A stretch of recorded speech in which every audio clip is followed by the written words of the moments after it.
E aí, pessoal, tudo bom? Eita, chutei a câmera aqui. Caramba, está aqui...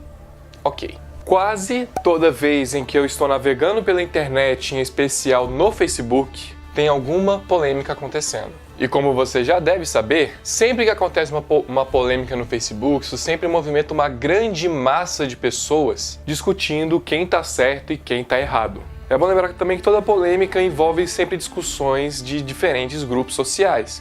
E temos que também lembrar que em todos os grupos sociais, camadas sociais, tem as suas pessoas boas e más. Quer dizer, menos nazista, terrorista, aí é tudo mal mesmo. O problema é que as pessoas ditas como más de cada grupo social, elas aparecem até demais. E como consequência disso, vários estereótipos são construídos em cima de um grupo social específico, e junto com isso, preconceito, generalizações e uma grande bola de neve de maus entendidos. E se tem uma coisa que me irrita de verdade nessas polêmicas na grande maioria delas que eu vi, se não todas, tem evangélico envolvido. É incrível o quanto a galera evangélica não consegue ficar longe de polêmica. Eu sei que isso irrita muito você que está me assistindo que não é cristão, mas acredite você ou não, nem se compara com a irritação que eu tenho a respeito disso. Porque afinal, é dos meus irmãos de fé que estamos falando. Isso mesmo, eu sou um evangélico, apesar de não gostar de ser chamado de evangélico, porque esse termo virou um termo muito gasto, virou termo pejorativo aqui no Brasil, virou um sinônimo de intolerância, de preconceito, então eu prefiro ser chamado de cristão. E sabe de uma coisa que não faz sentido pra mim?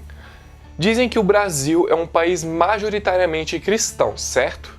Mas cara, pelo que eu conheço do cristianismo, é de uma incoerência muito grande um país ser majoritariamente cristão e ser um dos países com um dos maiores índices de corrupção do mundo. E dentro do cristianismo existem vários tipos de pessoas. E o tipo de pessoa que é mais atribuído ao cristão é sempre a pessoa que está sempre condenando as outras ao inferno, sendo intolerante, sempre querendo ser o dono da razão. Enfim, aquele estereótipo que você já está acostumado. Isso sem falar que o cristianismo ele é muito segmentado. Nós temos cristãos evangélicos, temos cristãos católicos, temos cristãos testemunhas de Jeová. Isso sem falar que mesmo dentro do cristianismo evangélico tem ainda mais segmentos. Pentecostais, batistas, assembleianos, presbíteros, luterano, calvinista, arminiano, enfim. É quase como se dentro da dita religião cristianismo tivessem sub-religiões. Eu não sei se esse é o termo certo para descrever. Dito isso, eu acredito que, tendo em mente essas várias linhas teológicas diferentes do cristianismo, em que existem vários tipos de pessoas diferentes dentro dela, eu acho que fica muito difícil para você, não cristão, distinguir qual segue o cristianismo real. Por isso, eu decidi nesse vídeo mostrar para você 2 métodos que eu uso para identificar se a pessoa em questão é de fato cristã ou se ela pensa que é cristã. É bom deixar claro aqui que não é nenhuma análise com questão aos ideais. Tudo que eu vou fazer aqui é uma análise comportamental, ok? Eu quero desafiar você a desenvolver uma nova perspectiva a respeito do que é o cristão. E para mostrar esses 2 métodos que eu uso, claro, eu não posso fazer esse vídeo sem ela.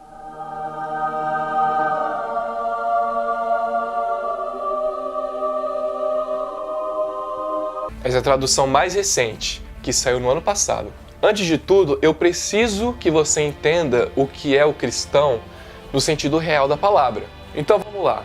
Cristão vem da palavra Cristo, Jesus Cristo, um termo inventado para se referir aos cristãos primitivos do primeiro século, para se referir às pessoas que têm um caráter parecido com o de Cristo. E que não só têm um caráter parecido com o de Cristo, como também que se identificam como discípulos de Jesus, que seguem os ensinamentos dele e tudo mais. Ou seja, qual é o primeiro método que deve ser usado para você analisar se uma pessoa é de fato cristã ou não?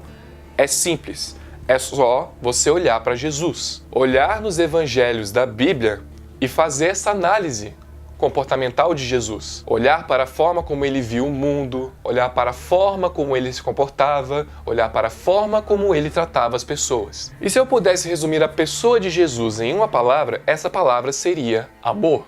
Por que amor? Porque se você reparar, ele sempre se dispôs a amar justamente aquelas pessoas que eram tidas como a escória da sociedade da época dele. aquelas pessoas que os religiosos do seu tempo classificavam como pecadoras, inferiores, indignas. E esses religiosos eram conhecidos como fariseus, saduceus e mestres da lei. Aliás, se por um acaso você decidir estudar sobre isso, qualquer semelhança com os evangélicos de hoje em dia não é mera coincidência, viu?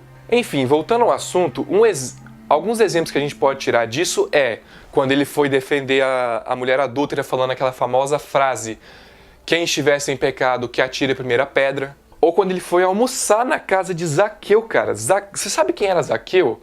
Zaqueu, ele não só era um cobrador de impostos corrupto, como ele também era o chefe da quadrilha toda. Ele era a pessoa mais odiada da terra dele. E Jesus foi almoçar na casa desse cara. E se você continuar lendo e estudando essa passagem, você vai ver que Jesus foi extremamente criticado por isso. Porque as pessoas seguiam aquela famosa frase: me diga com quem tu andas que eu digo quem tu és.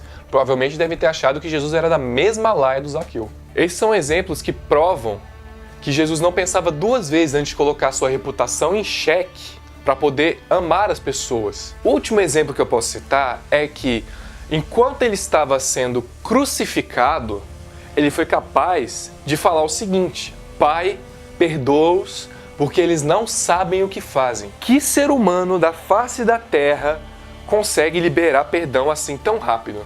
Eu não ia conseguir de jeito nenhum. Bem, segundo e último método que eu recomendo que você use se você quiser identificar se uma pessoa é de fato cristã ou não. Esse método é o método mais fácil se você não quiser passar pelo primeiro. Seguinte, segundo a Bíblia, depois que Jesus ressuscitou e subiu aos céus, ele deixou com seus discípulos a terceira pessoa da Trindade, o Espírito Santo. Lembra da reza católica? É em nome do Pai, do Filho e do Espírito Santo. Ele é como se fosse um canal de comunicação de Deus. É a forma que Deus tem de se comunicar com seus discípulos.